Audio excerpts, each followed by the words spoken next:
So hello everyone. इस video में हम लोग बात करेंगे अपनी बायोटेक्नोलॉजी सेमेस्टर 6 की जो यूनिट 3 थी वो चल रही थी, और उसका जो टॉपिक है सेकेंड, स्ट्रक्चर ऑफ इम्यूनोग्लोबिन, उसके बारे में हम बात करेंगे। अगर मैं अपने इसका सिलेबस दिखाऊं तो जो हमारा टॉपिक 1 था, type of immunity, humoral immunity and cellular immunity, हमने लेक्चर 1 के अंदर कंप्लीट करे थे। लेक्चर नंबर 2 के अंदर हम लोग structure of immunoglobulin and structure and the function of MSc के बारे में स्टडी करेंगे। ठीक है, तो यहाँ पे मैं सबसे पहले स्टार्ट करने से पहले एक चीज़ बता देती हूँ। एक्चुअली जो वर्ड है ना, ये इम्यूनोग्लोबुलिन है ना। तो मैंने स्टार्टिंग के कुछ दो उसमें यहाँ पे स्पेलिंग जो ग्लोबुलिन है वो थोड़ी मिस्टेक हो गई है। एक्चुअल में जो स्पेलिंग है इसकी इम्यूनोग्लोबिन है। तो आप इसको यहाँ पे एक बार देख लेना, ये यहाँ पे ग्लोबुलिन है। ठीक है, चलो स्टार्ट करते हैं। An antibody also known as the immunoglobin. जो एक्चुअल आपके इम्यूनोग्लोबुलिन होते हैं वो एक तरीके से आपके क्या है, एंटीबॉडी हैं। जो हमने अपने स्टार्टिंग के चैप्टर्स में पढ़े, इम्यूनिटी में पढ़ा था हमने एंटीबॉडी। तो हमारे जो एंटीबॉडी होते हैं हम उनको क्या बोल सकते हैं, इम्यूनोग्लोबिन भी बोल सकते हैं। तो जैसे यहाँ पे मैंने ग्लोबिन लिख दिया है, तो ये एक्चुअल में क्या है, ग्लोबुलिन है। तो आप नोट्स में इसको एक बार देख के ठीक कर लेना। सेकेंड टॉपिक है, it is a large Y shape protein. ये क्या होते हैं, एक तो बहुत बड़े होते हैं और किस शेप के होते हैं, वाई शेप के होते हैं ये आपके। ठीक है, इनको it is mainly produce by the plasma cell. इनको प्लाज्मा सेल से प्रोड्यूस किया जाता है और इसको इम्यून सिस्टम यूज़ करता है। जो आपका इम्यून सिस्टम होता है वो आपके इम्यूनोग्लोबिन को यूज़ करता है, क्योंकि ये हमारे न्यूट्रलाइज करता है पैथोजन को। पैथोजन क्या होते हैं, वो वाले ऑर्गेनिज्म जो डिजीज़ कॉज करते हैं पर्सन की बॉडी के अंदर। ठीक है, तो प्लाज्मा सेल से प्रोड्यूस होता है जिसको इम्यून सिस्टम के थ्रू यूज़ किया जाता है to neutralize the pathogen. Pathogen ऐसे ऑर्गेनिज्म होते हैं जो कि डिजीज़ कॉज करते हैं। जो आपके एंटीबॉडीज़ हैं या फिर जो आपके इम्यूनोग्लोबुलिन हैं वो आपके प्रोटीन मॉलिक्यूल होते हैं। कैसे होते हैं, प्रोटीन मॉलिक्यूल होते हैं जो कि एक स्पेसिफाइड ग्रुप ऑफ सेल से प्रोड्यूस किए जाते हैं, जिसको हम लोग बीटा लिम्फोसाइट्स बोलते हैं। ठीक है, इन मैमल्स के अंदर जो आपके एंटीबॉडीज़ हैं वो आपका एक पार्ट होता है डिफेंस सिस्टम का। देखो एंटीबॉडीज़ यूज़ की जा रही है इम्यून सिस्टम के थ्रू, तो इम्यून सिस्टम हमारा एक डिफेंस सिस्टम में ही वर्क करता है। ठीक है, जो कि प्रोटेक्ट करता है हमें फॉरेन सब्सटेंस से। ठीक है, फॉरेन सब्सटेंस, अगर बॉडी के अंदर कोई फॉरेन सब्सटेंस आ रहा है तो उससे प्रोटेक्ट करता है कौन, एंटीबॉडी। जिनको मोस्टली हम मतलब ऐसी नेमली हम बोल देते हैं एंटीजन, कि एंटीजन से प्रोटेक्ट करता है कौन, antibody. The molecule of the immunoglobulin contain. अब देखो यहाँ पे जो इम्यूनोग्लोबुलिन है ये स्पेलिंग ठीक है। स्टार्टिंग के जो इम्यूनोग्लोबिन मैंने लिखा है जैसे कि यहाँ पे, और एक मैंने यहाँ पे लिखा हुआ है, तो आप इसको ग्लोबुलिन लिख लेना। तो जो हमारा मॉलिक्यूल होता है इम्यूनोग्लोबिन का, उसमें कंटेन होते हैं दो, तो आपकी दो आइडेंटिकल हैवी चेन होती हैं और दो ही आइडेंटिकल लाइट चेन होती हैं। जो आपकी लाइट वाली चेन होती है उसमें एक तो वेरिएबल होता है और एक कांस्टेंट होता है। ठीक है, ये अभी स्ट्रक्चर भी देखेंगे हम इसका। और जो आपकी हैवी चेन होती है इम्यूनोग्लोबुलिन की, उसमें कंसिस्ट होती है, एक तो वेरिएबल होता है जिसको VH से भी रिप्रेजेंट करते हैं, और उसमें 3 या 4 आपके कांस्टेंट डोमेन होते हैं। यहाँ पे एक ही कांस्टेंट होता है, एक ही वेरिएबल। यहाँ पे आपका एक वेरिएबल होता है या 3 से 4 आपके कांस्टेंट होते हैं। इसमें आपका एक क्या होता है कि फैब फ्रेगमेंट भी होता है ना, जो कि जो भी आपका एंटीजन है उससे जाके क्या करता है, वो बाइंड करता है। मतलब एंटीजन बाइंडिंग एक्टिविटी होती है आपके फैब फ्रेगमेंट के अंदर। और जो आपका फेस फ्रेगमेंट है उसके अंदर कोई भी एंटीजन प्रॉपर्टी, मतलब एंटीजन बाइंड प्रॉपर्टी नहीं होती। तो अब इसके स्ट्रक्चर के बारे में मैं बात करूं तो देखो ये क्या है, इस एक तरीके से आपका स्ट्रक्चर है, किसका स्ट्रक्चर है, इम्यूनोग्लोबुलिन का। तो मैंने स्टार्टिंग में बताया था कि बड़ा सा वाई शेप स्ट्रक्चर होता है, तो देख ये आपका क्या है, वाई शेप स्ट्रक्चर ही है। ठीक है, तो आपका ये जो पिंक कलर का है, यहाँ पे जो पिंक कलर का है ये आपकी हैवी चेन को रिप्रेजेंट कर रहा है, और जो ऑरेंज कलर में है वो आपका लाइट चेन को रिप्रेजेंट कर रहा है। ठीक है, और जहाँ पे मैंने ऐसे CL VL ये लिखे हुए हैं, तो VH का मतलब क्या है, यहाँ पे वेरिएबल हैवी चेन का वेरिएबल, और VL मतलब variable of light chain. H represent कर रहा है हैवी चेन को, L रिप्रेजेंट कर रहा है लाइट चेन को, V मतलब वेरिएबल और C मतलब कांस्टेंट। ठीक है, तो जहाँ जहाँ पे मैंने लिखे हुए हैं, VH का मतलब क्या है, that is variable of light chain, ये वेरिएबल है लाइट चेन का, ये कांस्टेंट है हैवी चेन का। ठीक है, इनके जो स्टार्टिंग के फेस, अपर वाले जो फेस होते हैं यहाँ पे NH3 ग्रुप लगा हुआ होता है और नीचे आपके COOH ग्रुप लगा हुआ होता है। ठीक है, ये वाला जो पार्ट होता है केवल इतना इतना वाला जो पार्ट होता है इसको हम लोग क्या बोलते हैं, that is the fragment crystallizable region. इसको हम लोग बोलते हैं फ्रेगमेंट क्रिस्टलाइजेबल रीजन, जिसको हम लोग क्या बोलते हैं, FC। और अपर वाला जो पार्ट होता है, ये वाला जो पार्ट होता है, ये होता है आपका फ्रेगमेंट एंटीजन बाइंडिंग रीजन, जिसको फैब बोलते हैं। ठीक है, तो मैंने भी क्या आपको एक चीज़ यहाँ पे बताई कि थी कि जो आपका जो फैब फ्रेगमेंट होता है उसके अंदर क्या होता है, एंटीजन बाइंडिंग एक्टिविटी होती है। दैट मीन्स जो भी एंटीजन या फिर फॉरेन पार्टिकल आता है तो वो सबसे पहले इस पार्ट से जाके, इस वाले फ्रेगमेंट से जाके अटैच होता है। ठीक है, अब ये हो गया आपका स्ट्रक्चर। अब मैं आपने बताती हूँ कुछ क्लासेस। आपके जो इम्यूनोग्लोबिन होता है उसकी कुछ क्लासेस भी होती हैं। इसमें पहला है IgG, that is immunoglobulin G, जिसका इसमें आपने तीन चीज़ बतानी है कि मॉलिक्यूलर वेट क्या है, परसेंटेज क्या है सीरम के अंदर, और फंक्शन। मॉलिक्यूलर वेट होता है इसका 1,50,000। परसेंटेज इन सीरम मतलब जो ह्यूमन बॉडी का सीरम होता है, ह्यूमन पर्सन जो होता है उसके अंदर जो सीरम प्रेजेंट होता है उसके अंदर क्या परसेंटेज होती है आपकी इम्यूनोग्लोबिन जी की, तो 80% होते हैं, सबसे ज़्यादा प्रेजेंट होता है ये। और फंक्शन क्या है, सबसे पहले तो देखो ये आपके सीरम और लिम्फ्स में प्रेजेंट होते हैं। दूसरा, ये डिजीज़ के अगेंस्ट में प्रोटेक्शन प्रोवाइड करते हैं, और ये जो इजीली क्रॉस कर लेते हैं प्लेजेंटा बैरियर्स को भी। ठीक है, ये आपकी पहली क्लास है। अब जो इसकी सेकेंड क्लास है that is IgM, immunoglobulin M, जिसका मॉलिक्यूलर वेट होता है 9 लाख, और इसकी जो सीरम के अंदर परसेंटेज प्रेजेंट होती है दैट इज़ 6%। फंक्शन बताऊँ तो देखो ये सीरम में प्रेजेंट होता है, लिम्स में प्रेजेंट होता है ये भी। और जो अर्ली इन्फेक्शन हो जाता है, मतलब अभी अभी इन्फेक्शन हुआ होता है, उससे प्रोटेक्शन प्रोवाइड करते हैं। साथ में बैक्टीरियासाइडल होते हैं आपके ग्राम नेगेटिव बैक्टीरिया को, मतलब ग्राम नेगेटिव बैक्टीरिया को रिकॉग्नाइज करके उसको किल करने का काम करते हैं bactericidal, that means killing of the bacteria. Third class है आपकी IgA, that is immunoglobulin A, जिसका मॉलिक्यूलर वेट होता है 4 लाख, और जो उसकी परसेंटेज होती है सीरम के अंदर दैट इज़ 13%। और फंक्शन क्या है, ये जो आपके टीयर्स होते हैं, सलाइवा होता है और कोलेस्ट्रम होता है उसके अंदर प्रेजेंट होता है। कोलेस्ट्रम की अगर मैं बात करूँ, जैसे कि सपोज़ किसी फीमेल की जब डिलीवरी हुई होती है तो जो अर्ली मिल्क होता है ना, तो वो क्या होता है, थोड़ा सा येलो कलर का होता है। जो स्टार्टिंग का जो मिल्क होता है तो वो क्या होता है, थोड़ा येलो कलर का होता है, बिकॉज उसके अंदर एंटीबॉडीज़ प्रेजेंट होती हैं, वो वाली एंटीबॉडीज़ जो कि बेबी के लिए काफ़ी हेल्पफुल होती हैं। ठीक है, फिर होता है आपका IgD, that means immunoglobulin D, जिसका मॉलिक्यूलर वेट होता है आपका 1,85,000, और इसकी जो परसेंटेज होती है आपकी सीरम के अंदर दैट इज़ 1%, 1% ही प्रेजेंट होते हैं। फंक्शन क्या आपके सीरम में प्रेजेंट होते हैं, साथ में लिम्फोसाइट में भी मिलते हैं। ये क्या, इसकी जो फंक्शन होती है ये क्या करते हैं, साथ में जो आपके B सेल होते हैं उनको स्टिमुलेट करने का भी काम करता है आपका इम्यूनोग्लोबिन D।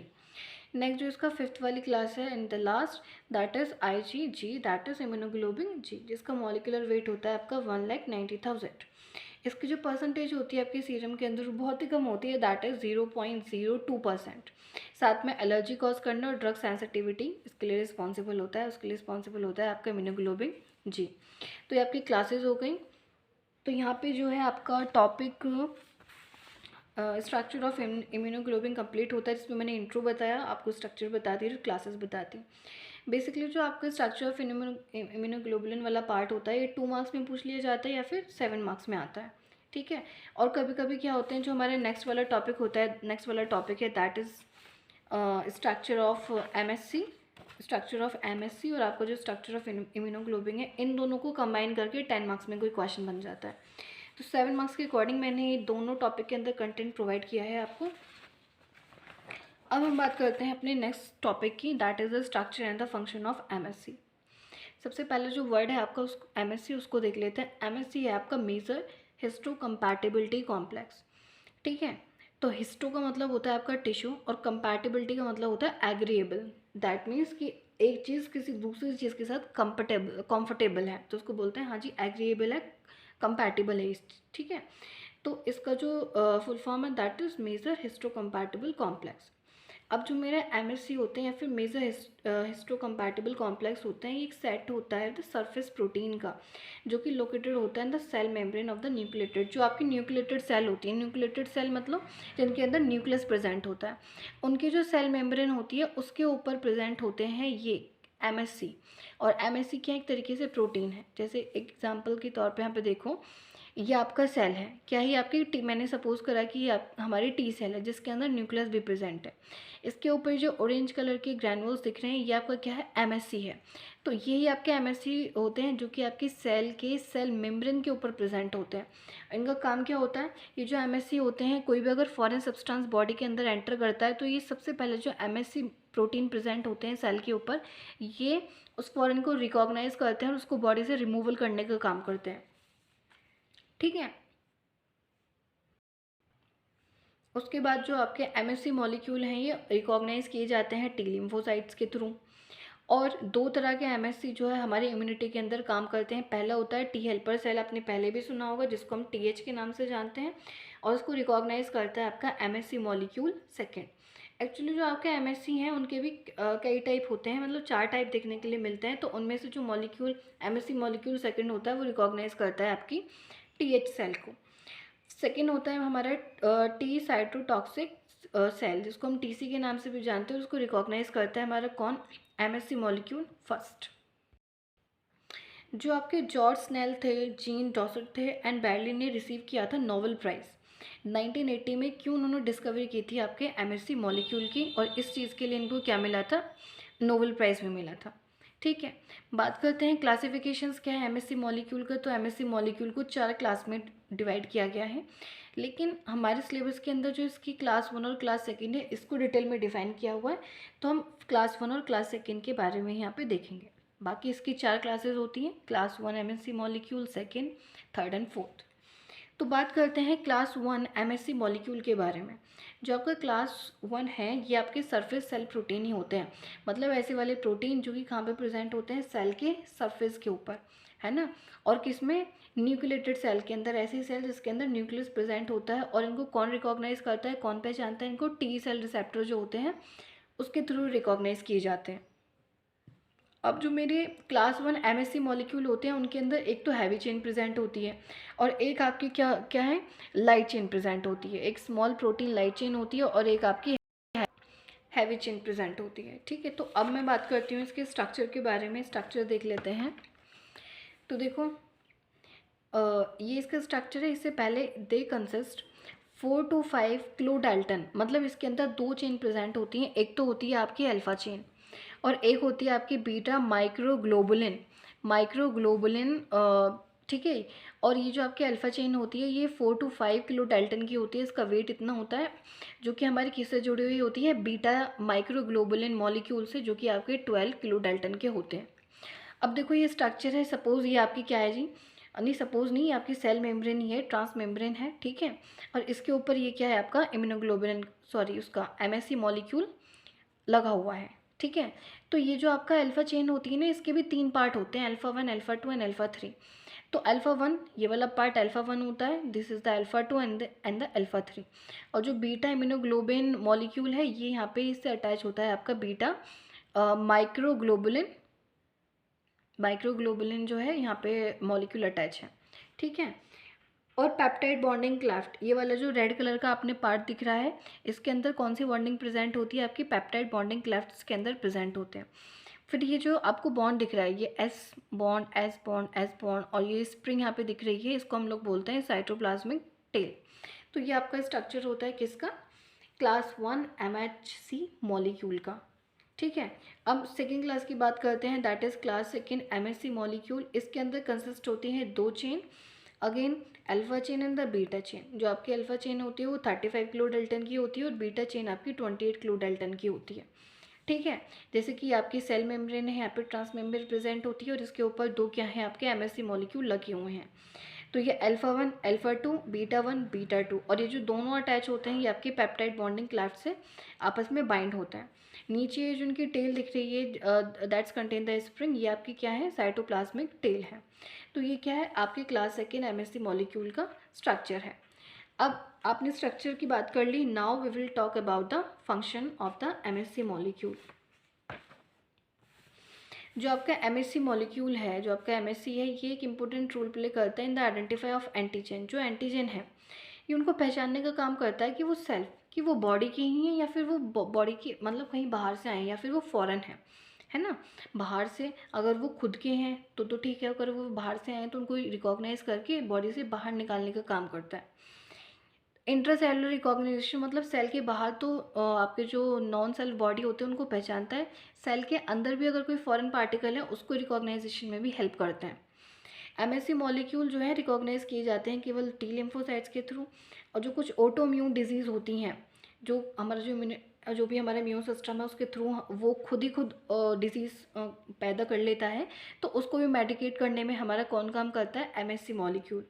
साथ में it is responsible for the individual smell of the person. देखो हर एक जो पर्सन होता है, हर एक जो पीपल होता है, उसकी खुद की, उसकी बॉडी की खुद की स्मेल होती है, तो उसके लिए भी, स्मेल के लिए भी रिस्पॉन्सिबल होता है आपका एमएससी मॉलिक्यूल।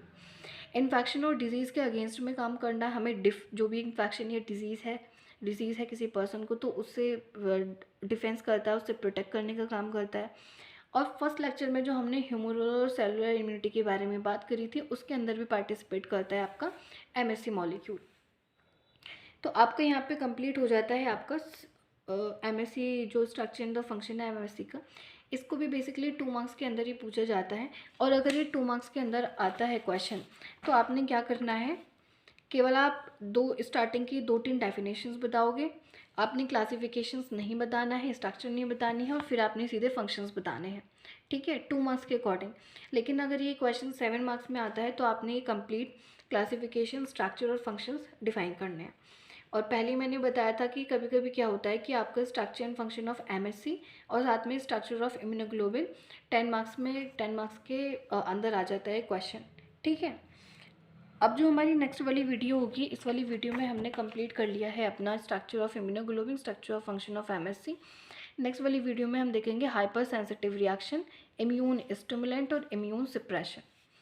सो अगर आपने इसकी पीडीएफ की लिंक चाहिए तो आप हमारे टेलीग्राम चैनल को ज्वाइन कर सकते हैं, जिसकी लिंक मैं आपको डिस्क्रिप्शन बॉक्स में दे दूँगी।